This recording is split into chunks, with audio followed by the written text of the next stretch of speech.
설교 제목은 우리를 주께로 돌이키소서인데요. 같이 읽어볼까요? 우리를 주께로 돌이키소서. 한 번 더. 우리를 주께로 돌이키소서.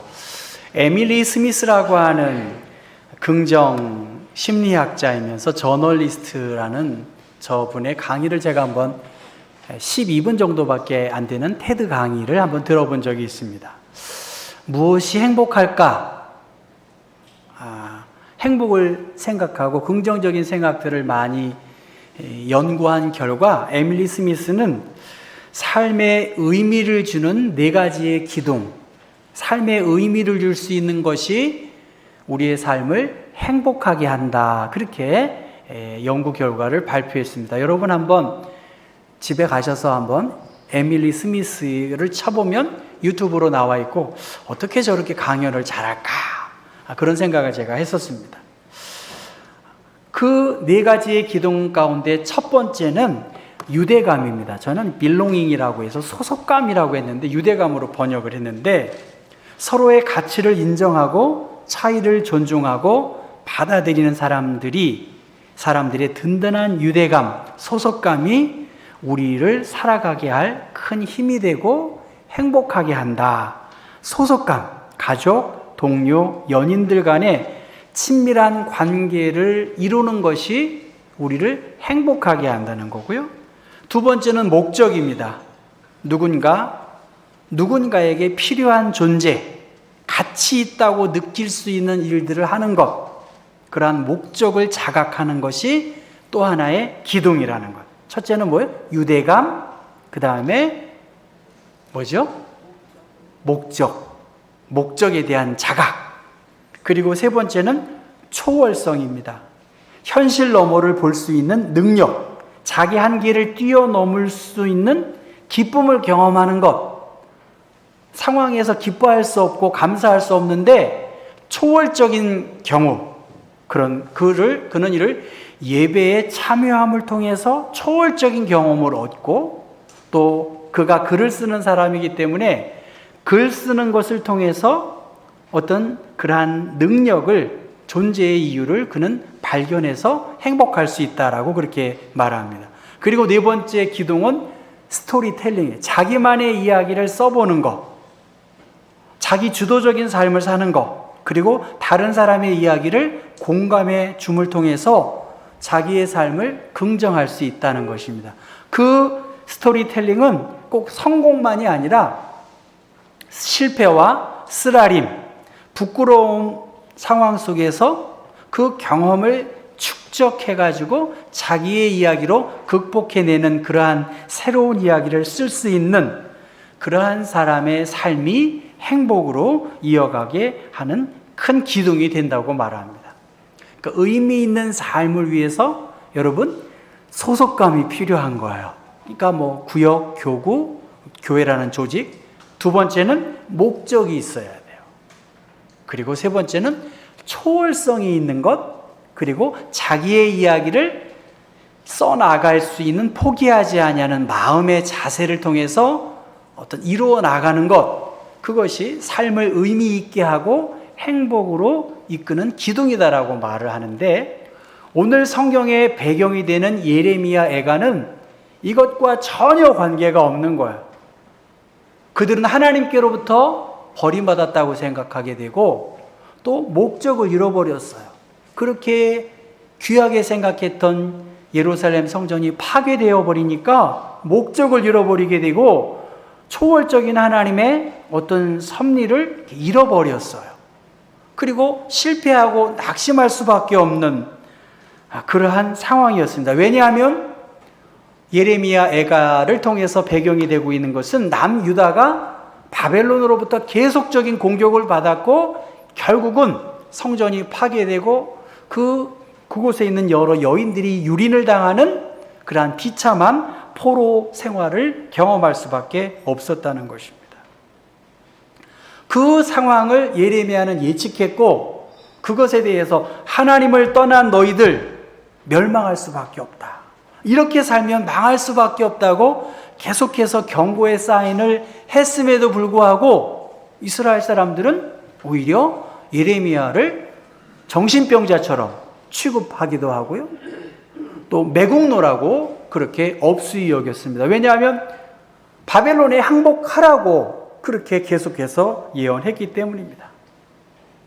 이 동시대의 사람, 예레미야와 동시대의 사람이 바로 다니엘과 에스겔과 같은 그러한 사람입니다. 그들은 그 포로된 그 나라에서 예언 활동을 했지만 예레미야는 남아서 남유다에서 우리는 망할 것입니다. 하나님께로 돌아와야 합니다. 저항하지 말고 항복하라고 하는 그러한 위침을 했던 것이 바로 예레미야의 삶입니다. 그래서 맨 왼쪽은 예레미야가 눈물을 흘리는 그림이고 중간에는 예루살렘 성이 이렇게 파괴되고 그 그림을 렘브란트가 슬퍼하면서 그린 것이 오늘 그림의 내용입니다. 그래서 예레미야 애가라고 하는 것은 예레미야가 부른 슬픈 노래, 그것이 예레미야 애가의 뜻입니다.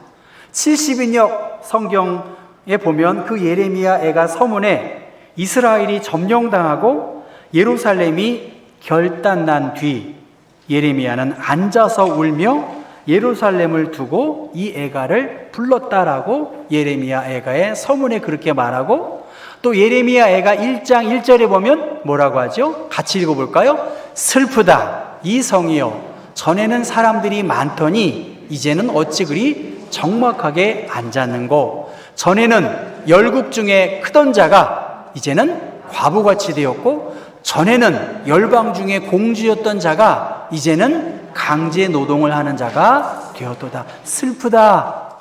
2장 1절도 슬프다. 4장 1절도 슬프다.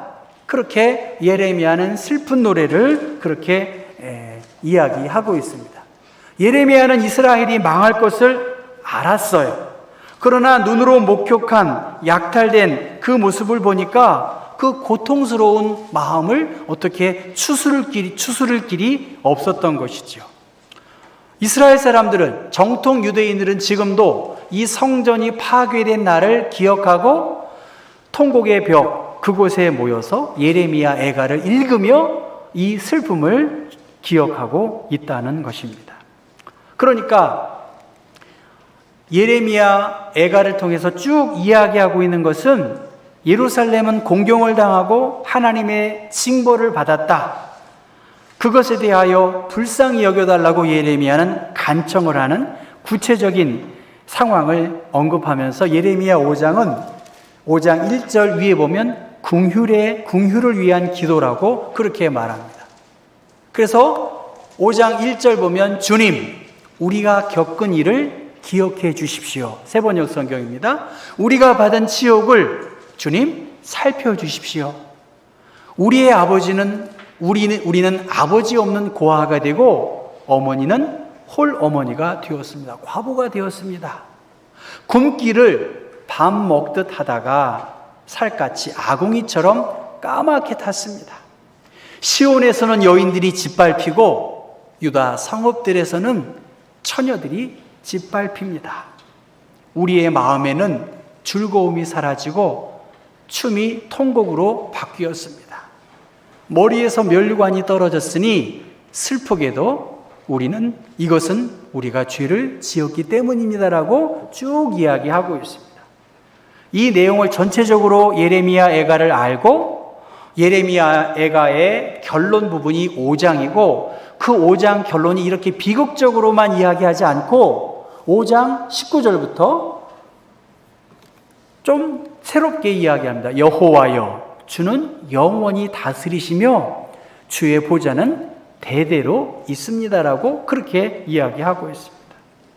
굶기를 밥 먹듯 하고 또 짓밟혀가고 끌려가는 포로민의 상황이었지만 예레미야는 여호와여, 주는 영원히 다스리시며 주의 보좌는 대대에 있습니다라고 주님을 찬송하고 높이는 이야기로 이제 결론을 향해 가고 있습니다.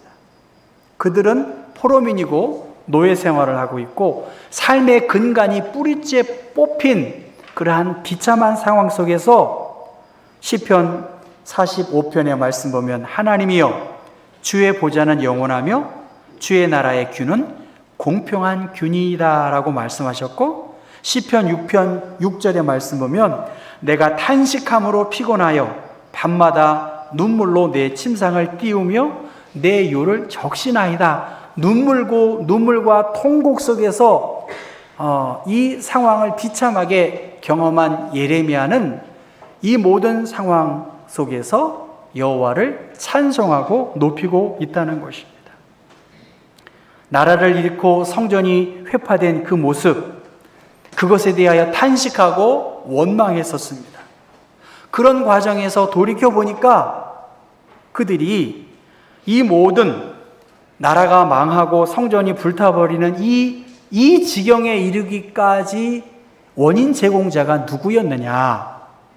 바로 다른 민족, 하나님, 이러한 분이 아니라 우리 민족 때문에 이러한 재앙이 왔음을 알게 되었고, 지난날 살펴보면서 여호와의 보좌는 영원히 함께 하시기 때문에 그 주님의 이름이 주님의 공의와 주님의 진실 앞에 호소하면서 우리를 불쌍히 여겨달라고 이제 그는 생각을 바꾸게 되면서 이스라엘을 회복시키고 이스라엘을 건져낼 분은 바로 하나님이심을 알게 되어서 하나님의 공의와 하나님의 능력에 대하여 예레미야는 호소하고 있고 그 주님을 높이는 말씀이 바로 19절입니다. 그 다음 21절의 말씀에 여호와여 우리를 주께로 돌이키소서 그리하시면 우리가 주께로 돌아가겠사오니 우리의 날들을 다시 새롭게 하사 옛적 같게 하옵소서라고 말합니다. 남유다의 회복은 오로지 하나님의 주권적인 섭리에 의해서만 가능하기 때문에 하나님 우리를 돌이켜 주십시오. 그리고 우리를 새롭게 하셔서 옛적 같게 해 주십시오. 우리가 주님께로 돌아가겠습니다. 우리가 다시 한번 우리에게 기회를 달라고 하나님께 호소하고 있습니다. 행복을 얻는 비결 혹은 의미 있는 삶, 의미 있는 신앙의 삶을 살려고 하면 어떻게 해야 될 것인가? 가장 힘들고 어려운 이 예레미야의 상황 속에서 현실과 처지를 살펴보면 그들은 절망할 수밖에 없고 해결될 아무런 기미를 보지 못했습니다.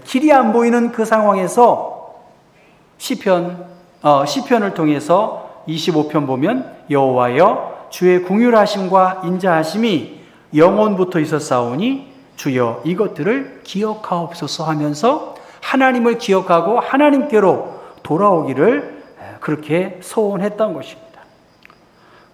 세상적인 지위는 바닥에 떨어지고 자신이 소유했던 것들은 온데간데 없이 사라지더라도 지금 주의 보좌는 여전히 그 자리에 있음을 예레미야는 기억했기 때문에 주님의 보좌라고 하는 것은 주님의 통치, 주님의 힘, 그것을 말합니다. 비록 예루살렘 성은 함락되었고 성전은 파괴되었다 할지라도 여호와 하나님은 보좌에 앉아 계셔서 결국은 아수르를 물리치고 바벨론을 무너뜨리실 전능자이시기 때문에 그 전능자로 하나님 우리가 돌아가기를 원합니다라고 예레미야는 기도하고 있고 하나님의 손에 이스라엘이 달려있고 나의 인생이 달려있기 때문에 어떤 경우에도 오직 여호와만이 우리 하나님이시오 우리의 구원이시라는 신앙으로 이 위기를 대처하려고 했습니다. 그러니까 우리의 날들을 다시 새롭게 하사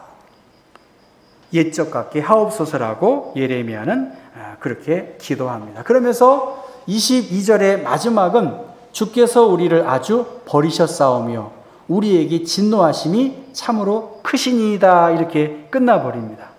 조금 21절이 마무리되면 좀 원활한 문장의 배열인 것 같은데 그래서 후기 사람들은 회당에서 22절을 읽고 21절을 읽고 마무리했다고 합니다. 여러분 21절 말씀 읽어볼까요? 여호와여 우리를 주께로 돌이키소서 그리하시면 우리가 주께로 돌아가겠사오니 우리의 날들을 다시 새롭게 하사 옛적 같게 하옵소서. 아마 이렇게 이야기했다면 원활하게 끝났을 텐데 22절은 조금 지금 여운이 좀 묘해요. 여러분 거기 각주 22절에 각주가 나와 있고 세번역 성경과 비슷하게 나와 있는데 저 두 번째 보면 주님께서 우리를 아주 버리셨습니까? 주님께서 진노를 풀지 않으시렵니까? 하면서 의문문으로 끝나는데 이것은 그렇게 하실 분이 아니시다. 그래서 다수의 영어 성경에서는 만약 그렇지 않다면 하나님 우리를 회복시켜 주십시오 라고 하기 때문에 배열상의 문제는 없다라고 학자들은 말하고 있습니다. 포로민의 상황 속에서 이스라엘 백성들 하나님과 떨어져 있고 절망 속에 있는 것 같아 보입니다. 그런데 하나님께서 그의 택한 백성들에게 소망과 위로를 주시기에 충분하신 분이시니 하나님 우리 완전히 버리시지 않으셨지요? 주의 진노가 아주 심하지 않으시다면 주의 진노를 풀지 않으시렵니까? 그렇게 이야기하고 있다는 것입니다. 하나님께 소망을 품고 하나님을 찬송하고 기도하는 사람에게 하나님의 기억을 되살리셔서 우리는 버려진 존재가 아닌 하나님의 택한 백성이니 여호와 하나님 우리를 완전히 버리지 아니하셨사오니 우리를 궁율 가운데 지켜달라고 그 소망을 품고 예레미야 애가는 맞춰지게 된다는 것이지요. 여러분 저 90대 10이라고 하는 왼쪽에 그림이 있고 아마 굶주린 소년의 사진이 나와 있습니다. 배상민이라고 하는 1971년생인데 그가 1998년 세계 3대 패션 스쿨 중에 하나인 뉴욕 파슨스 디자인 스쿨의 최연소 교수가 되었다고 합니다. 27살의 대학의 교수가 됐으니까 굉장히 성공한 것이죠. 디자이너면서 교수였다고 합니다. 디자이너는 뭘까요? 제가 보기에는 물건은 똑같은데 워낙 빠른 시대를 살고 있기 때문에 이것을 그럴듯하게 소비자의 취향에 맞도록 디자인을 했던 것 같아요. 저 배 교수가 자기는 열심히 디자인을 해가지고 물건을 이렇게 포장해 놨는데 값어치 있게 격을 높였는데 또 어느 사이 3개월 이내에 또 다른 디자인으로 똑같은 물건을 업그레이드 돼서 그럴듯하게, 다른 말로 말하면 소비자에게 그럴듯하게 보여야 하는 그의 직업에 대하여 회의를 느끼게 되었다는 거예요. 왜냐하면 제품은 똑같은데 그럴듯하게 보이는 것이 좀 현혹시킨다는 마음을 갖게 되어서 고민하고 그의 생활을 접고 한국의 카이스트 교수가 되었다고 합니다. 그에게 월드비전으로부터 한 통의 전화가 걸려왔습니다. 생존 문제에 직면한 90%의 사람들의 삶을 위한 디자인을 좀 해주십시오. 그래서 그는 그 의뢰를 받고 정수기를 디자인하고 또 친환경 가습기를 디자인하고 모기를 퇴치하는 사운드 스프레이 디자인도 아주 예쁘게 해서 90%의 수백만의 사람의 생명을 건져주는 일들을 위해서 그의 재능이 사용되었다고 합니다. 인간적으로 수입은 10%의 특정인들을 위해서 그는 일을 했다면 아마 돈도 많이 벌고 명성을 얻었을 텐데 저 배상민 씨는 90%의 굶주린 사람들을 위해서 자신의 재능을 발휘하니까 그는 삶의 큰 기쁨을 얻게 되었다는 것이지요. 오늘 우리들의 신앙생활, 우리의 내면을 한번 살펴보면 아까 말했던 그 에밀리 스미스의 행복을 주는 4가지의 기둥에서 이스라엘은 아무런 희망과 소망과 정체성을 발견하지 못할 수 있을 것입니다. 그런데 예레미야를 통해서 19절부터 22절의 말씀을 보면 그는 하나님을 찬송하고 하나님이 어떤 분이신지를 기억하고 하나님의 능력과 긍휼을 힘입게 해달라고 자신의 목적을 다시 한번 발견하게 됩니다. 내가 하나님의 사람이고 우리의 목적은 하나님을 기쁘시게 하는 일들을 위해 영광의 하나님, 거룩하신 하나님이 우리를 간섭해 주십시오. 주님은 영원하신 분 아니십니까? 하면서 실패와 낙담 속에서도 포기하지 아니하고 일하시는 주님을 예레미야는 기대하고, 우리 또한 그렇게 하나님을 기대하고 하나님으로 만족한 삶을 살라고 가르쳐주고 있습니다. 포로기 속에서 이스라엘이 경험하고 있는 포로민, 그리고 성전이 불타 없어진 이 비참한 상황 속에서 결과적으로 성전은 불탔지만 오히려 새롭게 지역에 회당이 세워졌고요, 오히려 무디어진 그들의 마음이 안식일을 잘 지킬 수 있는 그러한 계기가 되었습니다. 그리고 외형적인, 형식적인 신앙생활에서 율법과 신앙생활의 모습이 더 구체화되었고, 개인과 민족이 이 바벨론 포로 생활을 통해서 더 정화를 이룰 수 있었고, 개인의 경건한 모습의 중요성을 예레미야 애가를 통해서, 힘든 시간을 통해서 발견하게 되었습니다. 그러한 의미에서 오늘 우리들은 새로운 생각과 마음을 품어야 되겠죠. 과연 어떻게 소속감을 가지고, 유대감을 가지고, 목적과 또 초월성과 우리 경복교회 안에서의 이야기를 쓸 수 있을까? 그런 생각입니다. 역사는 흐르고 있기 때문에 과거로 돌아갈 수가 없어요. 여러분, 과거 이야기 많이 하시는데 흘러간 물은 다시 돌아오지 않습니다. 옛적을 생각해 달라고 하는 그것은 오늘 우리 시대에 새롭게 업그레이드된 상황 속에서 우리 안에 하나님의 행하심들이 무엇인지를 다시 한번 살펴보아야 하겠습니다. 예레미야는 슬픔과 눈물 가득한 현실 속에서도 하나님에 대한 믿음과 하나님의 일하심에 대한 소망을 간직했기 때문에 눈물을 머금고 주님을 찬송하고 주님의 영광을 구했습니다. 전 오드리 헵번의 유언과 같은 시를 많이 인용하는데, 이것은 오드리 헵번이 쓴 것이 아니라 샘 레벤슨이라는 사람이 이것을 쓴 것을 오드리 헵번이 읊조렸던 것이라고 말합니다. 세월이 검증해 준 아름다움의 비결, 그것은 매력적인 입술을 갖고 싶으면 친절한 말을 하라는 거예요. 사랑스러운 눈을 갖고 싶으면 사람들에게서 좋은 점을 보라는 것입니다. 날씬한 몸매를 갖고 싶으면 배고픈 사람들과 음식을 나누라는, 이 오드리 헵번이 많이 했던 것들 여러분 들어보신 적이 있을 것입니다. 그 누가 이 어렵고 힘든 코로나 상황 속에서 행복과 기쁨을 이야기할 수 있겠습니까? 또 하나님이 우리의 형편을 아시는 분이시기 때문에 주님 이외에 누가 과연 행복과 위로와 소망을 줄 수 있겠습니까? 오늘 우리들은 힘든 시간을 보내고 여러 해결해야 할 문제들이 우리 앞에 있습니다. 소망이 끊어진 것 같고 절망을 이야기하고 있지만, 저는 우리 장학금을 오늘 주었는데 이 청년들이 우리의 미래를 위해서 희망을 이야기하고 희망을 줄 수 있었으면 좋겠어요. 저는 저의 모교를 위해서 늘 기도합니다. 하나님, 한 명만이라도 나라와 민족과 교회를 위해 좋은 목회자가 하나님 배출되게 해주세요. 저는 그렇게 이야기해요.